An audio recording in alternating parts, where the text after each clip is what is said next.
My name is Dorsol Plants, obviously, because you've heard that 4 times now. And I'm no longer running for Seattle City Council position 4. Right in. It's been a very busy, very hectic, very wonderful 8 months. I first officially announced my candidacy here, and it's just been a whirlwind ride ever since. We knew when we got into the race it was going to be an uphill battle. I was running up against 2 very well-known, very well-connected, very well-financed candidates in my race, and I'm extremely proud of the way that the results turned out. We are extremely close to, we were close enough to second place that I actually did not concede my race until Saturday morning because of just how close it was going to be. I'm really amazed with just how things turned out. I'm really proud, and I'm also extremely thankful.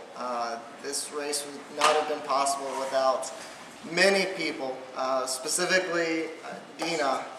The shirt was her design. Everything that had my name on it was designed by her.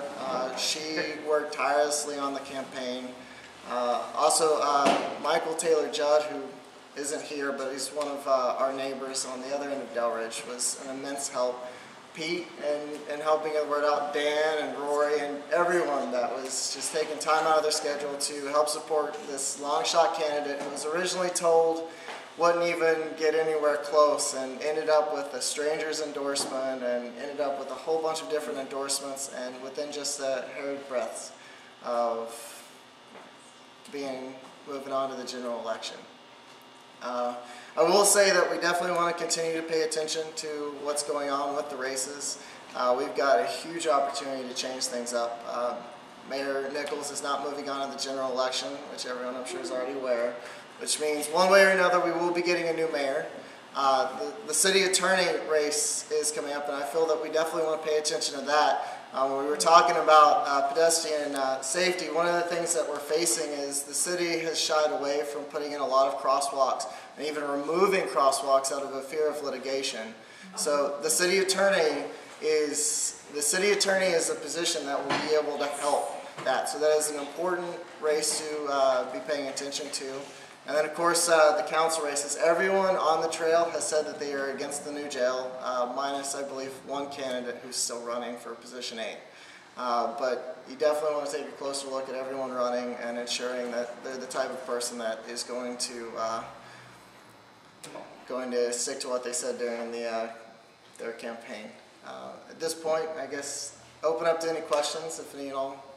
Yes? Are you endorsing any of your former competitor? I am. I have endorsed so far in only 3 of the city races and 2 of the port races.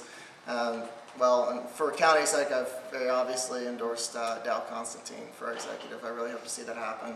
For the mayor, I'm actually working with Mike McGinn's campaign for mayor. I'm a volunteer that got brought on board specifically to help with homelessness and the human services, help create policy and suggestions when it comes to policies involving providing human services for individuals. And then as far as my race, I have endorsed David Bloom for my position.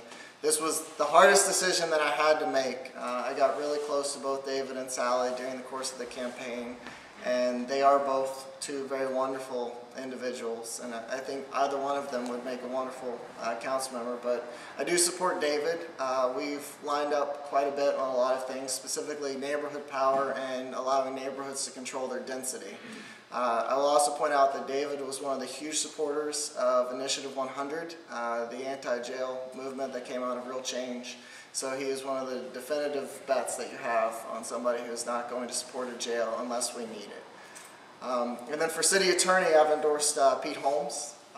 He is a wonderful person. I've gotten to know him really well. I think that he has a great opportunity to be a wonderful city attorney. And I definitely think that he's somebody who's going to help the city get through this fear of litigation and actually allow the city to start governing situations where it needs to be governing.